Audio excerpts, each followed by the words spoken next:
Fim de mandato devia ser motivo de comemoração. Devolver ao povo uma cidade organizada, com as contas em dia e os serviços públicos todos funcionando. Antes fosse. A crise nos municípios ameaça a vida de prefeitos que agora correm para organizar o orçamento e fugir de punições. Não é à toa que a 19ª Marcha dos Prefeitos foi toda sobre os desafios do final de mandato. E o que a gente viu é que são muitos. Se de agora a gente não fechar as torneiras, enxugar a máquina, dificilmente os prefeitos vão conseguir fechar as contas. Esse já é meu 4º mandato. Nos primeiros mandatos não tinha dinheiro, mas também não tinha obrigações. Hoje as prefeituras estão cheias de obrigações e o recurso é escasso. Parece exagero, mas não é. Os discursos do Hilário e do Fransérgio são um retrato fiel da crise que consome os municípios brasileiros. A principal fonte de recursos de boa parte das cidades secou. Só no primeiro trimestre deste ano, os repasses do FPM caíram 12%. Já os gastos, a saúde consumiu 7% a mais do orçamento municipal. A educação, 6,5% só para arcar com o aumento do piso do magistério. Sem falar na verba extra para combater os surtos de dengue, zika e chikungunya. Teve ainda a cereja do bolo, os desastres naturais. Secas e inundações causaram um prejuízo de mais de 200 bilhões às prefeituras. A crise hídrica, principalmente, estamos no 5º ano de seca. A gente vive no Nordeste, então os municípios do Nordeste foram castigados demais pela seca, pela falta de recurso e, em alguns momentos, pela enchente também. E isso vem trazendo para a gente uma expectativa de cada marcha que a gente participa, de que algo seria resolvido. E a expectativa era visível. Durante 4 dias de marcha, mais de 4.000 gestores ocuparam Brasília. Em cada roda de debate, o mesmo assunto: o que fazer para fechar as contas antes de passar o bastão para quem assume a prefeitura. Nós temos que adotar algumas medidas drásticas aí a partir do mês que vem, para poder chegar no final do ano e fechar as contas. Só mesmo medidas drásticas para resolver a situação. Mais de 90% dos municípios estão no vermelho e tanto o prefeito quanto a cidade podem ser penalizados. Quem não cumprir a lei fica inelegível por 8 anos e é enquadrado na lei da ficha limpa. Já o município fica sem recursos do governo federal. No caso de ação penal, o gestor pode ter, inclusive, os bens pessoais penhorados. Não é à toa que tem gente desistindo de concorrer à reeleição. Os prefeitos estão realmente desistindo. Nós estamos aí com mais ou menos 30% dos prefeitos lá no Maranhão não vão para a reeleição devido às dificuldades. Os desafios dos prefeitos não param apenas em problemas como a redução de repasses, aumento de custos e em soluções para chegar ao fim do mandato com as contas em dia. Os milhares de gestores que estiveram em Brasília essa semana enfrentaram também a crise política. A votação da admissibilidade do impeachment da presidente Dilma Rousseff no Senado acertou em cheio a marcha dos prefeitos. Lamentavelmente, nessa marcha em que tínhamos toda uma programação junto ao Congresso Nacional, hoje sequer podemos ingressar no Congresso Nacional. Então, com quem nós vamos falar? Com quem vai nos ouvir? É o governo atual? Nós estamos assim sem um horizonte em relação a quem fazer esse diálogo. Mas, mesmo não tendo, nós vamos encaminhar. Ao Senado, ele pediu a votação de um pacto federativo para rever a participação dos municípios.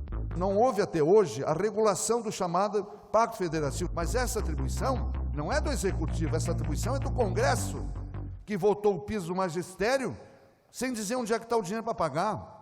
Que votou e que vota o aumento real do salário mínimo e não diz onde está o dinheiro para pagar. Então, esse pacto ele andou para trás, ele não andou para frente. Houve realmente uma falência do sistema e não se está se dando conta da necessidade da implementação daquilo que sempre foi reclamado, pedido e reivindicado, que é um verdadeiro, legítimo e justo Pacto Federativo, não só na retórica, mas na efetividade. A Confederação Nacional dos Municípios ajudou como pôde. Organizou uma cartilha com as principais informações da Lei de Responsabilidade Fiscal para o gestor ficar longe de punições. Tem lá limites de endividamento, despesas com pessoal, metas de arrecadação e despesa. A cartilha traz ainda uma lista do que os prefeitos não podem fazer no último ano de mandato: pegar empréstimos por antecipação de receita, editar ato que aumente despesa de pessoal nos últimos 180 dias de governo e deixar restos a pagar para o próximo prefeito, mesmo que o próximo prefeito seja ele. Nova eleição, novo mandato. O próximo passo é apresentar as pautas de interesse dos municípios ao presidente interino Michel Temer, que deu sinais de que dará toda a atenção ao Pacto Federativo, um socorro de última hora para quem corre contra o tempo. Tudo aquilo que se fez de bom, das obras, que era necessidade da população, construção de creche, construção de escolas, pavimentação de ruas, prédios públicos que foram construídos, às vezes acabam sendo esquecidos e fica aquela imagem do prefeito ser penalizado.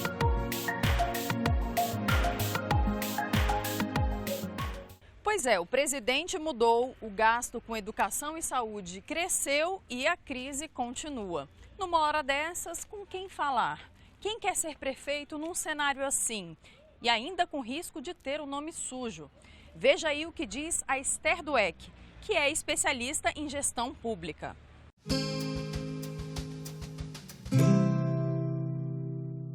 Na marcha desse ano dos prefeitos, eles tiveram um problema maior, além das contas atrasadas, da baixa nos repasses, que foi uma troca nos interlocutores. A gente teve, na semana da marcha, o afastamento da presidente por uma decisão do Senado. Então, entra um presidente interino e entram ministros e uma reorganização dos ministérios. É mais um revés para os prefeitos? Enfim, acho que quando eles vieram, eles já sabiam do contexto político que eles estavam vindo, né? É mais uma das dificuldades que eles têm, mas não acho que isso seja um revés intransponível nesse momento. Eles chegaram até a cogitar uma mini marcha nesse momento para tentar conversar com as pessoas novas que estão nas pastas, à frente dos ministérios. Mas como essa decisão também é temporária, então isso também pode ser um segundo revés, né? E eu acho que isso realmente vai levar uma instabilidade para eles, né? E, inclusive internamente nas suas prefeituras também, né? Que são as discussões que estão tendo, são ligadas às questões fiscais. Não só, por exemplo, um possível cometimento de uma pedalada fiscal ou algo parecido, como eles também têm enfrentado riscos de terminarem o mandato como ficha suja, porque eles não vão conseguir entregar as contas em dia.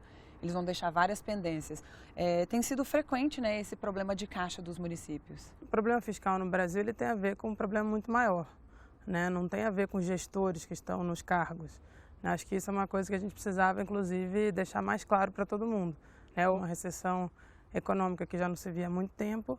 Isso, obviamente, gera um problema de arrecadação. Então, acho que, nesse sentido, a gente está vivendo, no fundo, um problema que é um problema econômico e que está se rebatendo em problemas políticos nas gestões em todos os níveis da federação.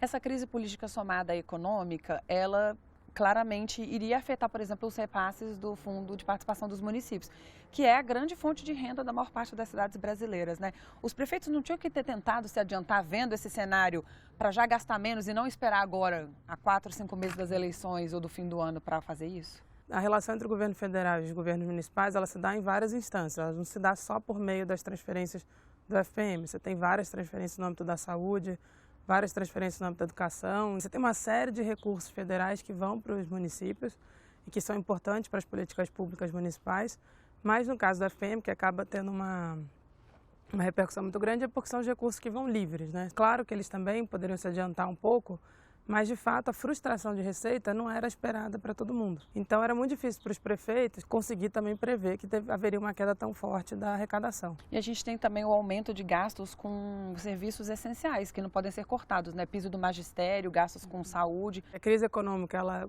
inclusive aumenta a demanda por serviços públicos, né? Tanto de saúde quanto de educação. E nesse sentido a gente fica realmente em momento de reversão econômica com uma despesa que precisa ser feita e com uma arrecadação que não entra. Mas se a gente pensar no momento atual, meio do ano, daqui a 6 meses eles entregam um mandato.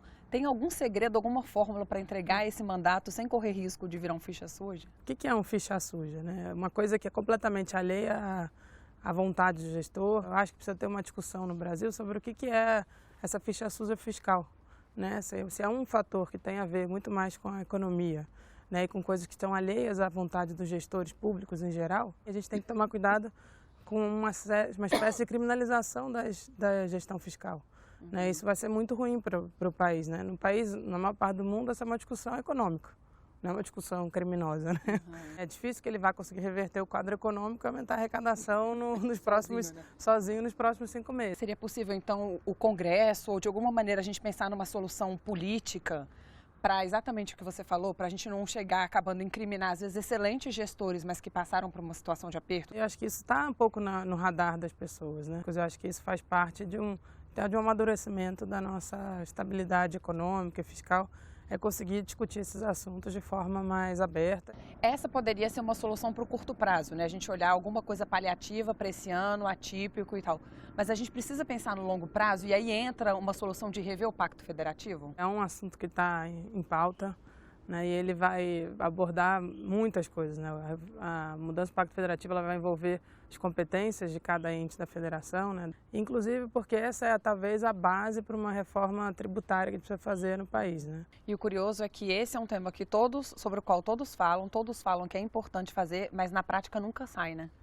Porque é lógico que vai envolver, e é sempre o problema de perdas e ganhos, né? De novo, é um assunto muito polêmico, porque vai envolver ganhos e perdas, envolve a questão federativa, mas também de distribuição entre os entes da federação, de melhorar de reduzir um pouco a desigualdade regional. Você tem uma série de questões que perpassam isso, mas que é essencial para a gente avançar mais dentro das questões não só fiscais, mas também de melhor qualidade de serviço público, de melhor qualidade de vida para a população como um todo.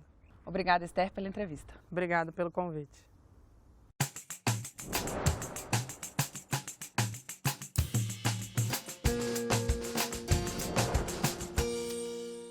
Ji-Paraná, agricultura.